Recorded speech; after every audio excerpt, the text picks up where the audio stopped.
ನಮಸ್ತೆ, ಮಂಜುಳಾ ವಿನೋದ್ ರೆಸಿಪಿ ಚಾನಲ್ಗೆ ನಿಮ್ಮೆಲ್ಲರಿಗೂ ಸ್ವಾಗತ. ಇವತ್ತಿನ ರೆಸಿಪಿಲಿ ನಾನು ಹುಣಸೆಹಣ್ಣಿನ ಚಿತ್ರಾನ್ನ ಮಾಡ್ತಾಯಿದ್ದೀನಿ. ಬನ್ನಿ ಮಾಡೋ ವಿಧಾನನ ನೋಡ್ಕೊಂಡು ಬರೋಣ.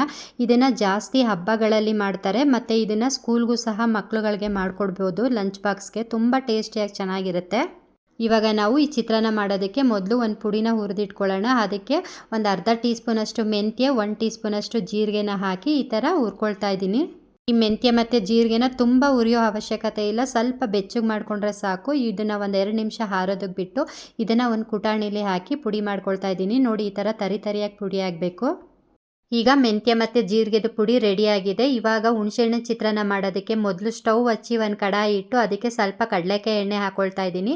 ಎಣ್ಣೆ ಸ್ವಲ್ಪ ಬಿಸಿ ಆದಮೇಲೆ ನಾನು ಒಗ್ಗರಣೆಗೆ ಸಾಸಿವೆ, ಒಣಮೆಣ್ಸಿನ್ಕಾಯಿ, ಹಸಿಮೆಣ್ಸಿನ್ಕಾಯಿ, ಕರ್ಬೇವಿನ ಸೊಪ್ಪು ಇಷ್ಟನ್ನು ಹಾಕಿ ಎಣ್ಣೆಲಿ ಚೆನ್ನಾಗಿ ಫ್ರೈ ಮಾಡಿ, ಆಮೇಲೆ ನಾನು 1-2 ಈರುಳ್ಳಿನ ಈ ಥರ ಉದ್ದುದಾಗಿ ಸಣ್ಣದಾಗಿ ಕಟ್ ಮಾಡಿದ್ದೆ, ಅದನ್ನು ಹಾಕಿ ಎಣ್ಣೆಲಿ ಫ್ರೈ ಮಾಡ್ಕೊಳ್ತಾ ಇದ್ದೀನಿ. ಈಗ ಈರುಳ್ಳಿ ಎಲ್ಲ ಎಣ್ಣೆಲಿ ಚೆನ್ನಾಗಿ ಫ್ರೈ ಆಗಿದೆ. ಇದಕ್ಕೆ ನಾನು ಸ್ವಲ್ಪ ಹುಣಸೆಹಣ್ಣು ರಸನ ಹಾಕ್ಕೊಳ್ತಾ ಇದ್ದೀನಿ. ನೀವು ನಿಮ್ಮ ಮನೇಲಿ ಚಿತ್ರಾನ್ನದ ಗೊಜ್ಜನ್ನ ಎಷ್ಟು ಮಾಡ್ಕೊಳ್ತೀರೋ ಅದಕ್ಕೆ ನೋಡಿಕೊಂಡು ಈ ಹುಣಸೆಹಣ್ಣು ರಸನ ಸೇರಿಸ್ಕೊಳ್ಳಿ. ಹಾಗೆ ನಾನು ಇದಕ್ಕೆ ಒಂದು ಅರ್ಧ ಟೀ ಸ್ಪೂನಷ್ಟು ಅರಿಶಿನದ ಪುಡಿ, ರುಚಿಗೆ ತಕ್ಕಷ್ಟು ಕಲ್ಲುಪ್ಪು ಮತ್ತು 1-2 ಟೀ ಸ್ಪೂನಷ್ಟು ಮೆಂತ್ಯ ಮತ್ತು ಜೀರಿಗೆ ಪುಡಿನ ಹಾಕ್ಕೊಂಡು ಈ ಹುಣಸೆಹಣ್ಣು ರಸದ ಜೊತೆಗೆ ಮಿಕ್ಸ್ ಮಾಡ್ಕೊಳ್ತಾ ಇದ್ದೀನಿ.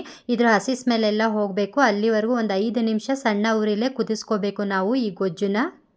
ಸೈಡಲ್ಲೆಲ್ಲ ಎಣ್ಣೆ ಬಿಟ್ಕೊಳ್ತಾ ಬರ್ತಾ ಇದೆ ಅಂತ ಅಂದರೆ ಚಿತ್ರಾನ್ನದ ಗೊಜ್ಜು ರೆಡಿ ಆಗಿದೆ ಅಂತ ಅರ್ಥ. ಇವಾಗ ನಾನು ಸ್ಟವ್ ಆಫ್ ಮಾಡಿ ಇದಕ್ಕೆ ಕಟ್ ಮಾಡಿ ಇಟ್ಕೊಂಡಿರೋ ಅಂಥ ಕೊತ್ತಂಬರಿ ಸೊಪ್ಪನ್ನು ಹಾಕಿ ಒಂದು ಸಲ ಚೆನ್ನಾಗಿ ಮಿಕ್ಸ್ ಮಾಡ್ಕೊಳ್ತೀನಿ. ಈ ಚಿತ್ರಾನ್ನದ ಗೊಜ್ಜು ಇನ್ನೂ ಸ್ವಲ್ಪ ಟೇಸ್ಟಿ ಆಗಿರಬೇಕು ಅಂತಂದರೆ ಇದಕ್ಕೆ ಸ್ವಲ್ಪ ಬೆಲ್ಲ ಮತ್ತು ಕಾಯಿ ತುರಿನೂ ಸಹ ಸೇರಿಸ್ಕೋಬೋದು.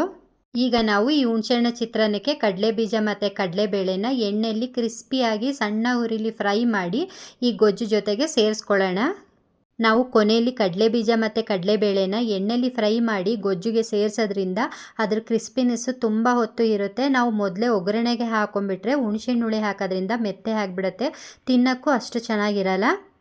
ಫೈನಲಿ ಹುಣಸೆಹಣ್ಣು ಚಿತ್ರಾನ್ನದ ಗೊಜ್ಜು ರೆಡಿಯಾಗಿದೆ. ಈ ಕಡೆ ನಾನು ಬಿಸಿ ಅನ್ನ ಮಾಡಿ ಇಟ್ಕೊಂಡಿದ್ದೆ, ಅದನ್ನು ಒಂದು ಸ್ವಲ್ಪ ಹೊತ್ತು ಹಾರೋದಕ್ಕೆ ಬಿಟ್ಟು ಈ ಗೊಜ್ಜು ಜೊತೆಗೆ ಹಾಕಿ ನಾನು ಅನ್ನನ ಮಿಕ್ಸ್ ಮಾಡ್ಕೊಳ್ತಾ ಇದ್ದೀನಿ.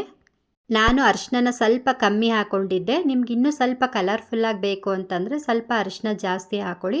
ಫೈನಲಿ ಹುಣಸೆಹಣ್ಣಿನ ಚಿತ್ರಾನ್ನ ರೆಡಿಯಾಗಿದೆ. ಇದನ್ನು ಜಾಸ್ತಿ ಯುಗಾದಿ ಹಬ್ಬಕ್ಕೆ ಮಾಡ್ತಾರೆ. ನಾನು ಇದನ್ನು ಬೆಳಗ್ಗೆ ಲಂಚ್ ಬಾಕ್ಸ್ ರೆಸಿಪಿ ಮಾಡಿದ್ದೆ, ತುಂಬ ಟೇಸ್ಟಿಯಾಗಿ ಚೆನ್ನಾಗಿ ಬಂದಿತ್ತು. ಈ ಹುಣಸೆಹಣ್ಣಿನ ಚಿತ್ರಾನ್ನ ಒಂದು ಟ್ರೆಡಿಷನಲ್ ರೆಸಿಪಿ ಅಂತಲೇ ಹೇಳ್ತಾರೆ ಮತ್ತು ಒಂದು ಒಳ್ಳೆ ಆರೋಗ್ಯಕರವಾದ ರೆಸಿಪಿ ಅಂತಲೂ ಸಹ ಹೇಳ್ತಾರೆ. ನೀವು ಒಂದ್ಸಲ ಈ ರೆಸಿಪಿನ ಟ್ರೈ ಮಾಡಿ ಹೇಗೆ ಬಂತು ಅಂತ ನಂಗೆ ಕಮೆಂಟ್ ಮಾಡಿ ಹೇಳಿ. ಐ ಹೋಪ್ ನಿಮಗೆ ಈ ರೆಸಿಪಿ ಇಷ್ಟ ಆಗಿದೆ ಅಂತ ಅಂದ್ಕೊಂಡಿದ್ದೀನಿ. ಇಷ್ಟ ಆಗಿದರೆ ಪ್ಲೀಸ್ ಲೈಕ್, ಶೇರ್, ಕಮೆಂಟ್ ಹಾಗೆ ಸಬ್ಸ್ಕ್ರೈಬ್ ಮಾಡ್ಕೊಂಡು ನೋಡಿ. ಮತ್ತೆ ಸಿಗ್ತೀನಿ ನೆಕ್ಸ್ಟ್ ರೆಸಿಪಿ ವ್ಲಾಗಲ್ಲಿ. ಬಾಯ್.